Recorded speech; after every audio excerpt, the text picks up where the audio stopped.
Good evening, I'm Kathy Little. And I'm Ted Deller. Well, the list just keeps getting longer. Yesterday, we told you why Melfort is upset with the provincial government. I remember being in Manitoba going, well, I would like a job anywhere. I would never work in Saskatchewan, though, I said. Oh, no, and if I did, I certainly wouldn't work in Regina. And here I am.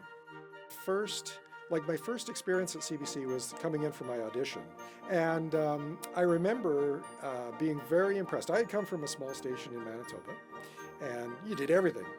I ended up getting the job. I was told later I got the job partly because I knew how to pronounce the province and because I could cope with failures of technical equipment.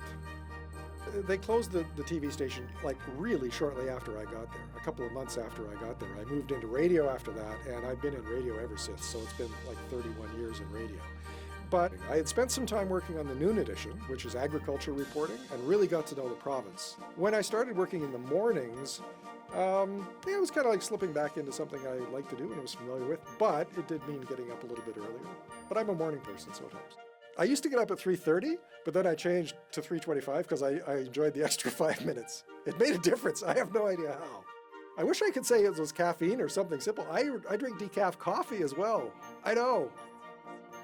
Sheila Coles, the good old days. Sheila and I had a good-natured sort of ribbing kind of attitude back and forth. I was like her bratty little brother, something like that. That's how I always sort of considered myself, as Sheila's bratty little brother. And then Zarka was great to work with. And great fun to kind of rib her as well because of technology and so forth. And then Stephanie, of course, I mean, I worked with her for ages, both as a political reporter when I was, reading the news, and she was, writing scripts and things for me, but also, just in this job, she's just incredibly smart. So it's sort of inspiring to work with somebody who's that smart and that on top of things. I'm going to miss the people. Yeah. I'm afraid I'm going to be very emotional on leaving, and I'll miss knowing ahead of time what the news is too, because we know it may only be seconds or a minute or two before the rest of the world does, but you know ahead of time what's going on when there's breaking news. I just want to say thanks very much to all the listeners, because they all welcomed me into their homes, and I don't really think about that when I'm doing the news, that yeah, those people are all welcoming me into their house for this many years, right? To have breakfast with them, essentially. And I hear from people, it's you who's been waking me up all these mornings.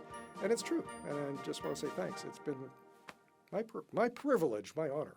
Pitter-patter out of here on your silent pause. You will be so missed. I hope you feel the love today from all of your colleagues and your so many listeners. We love you. We'll miss you. Happy retirement.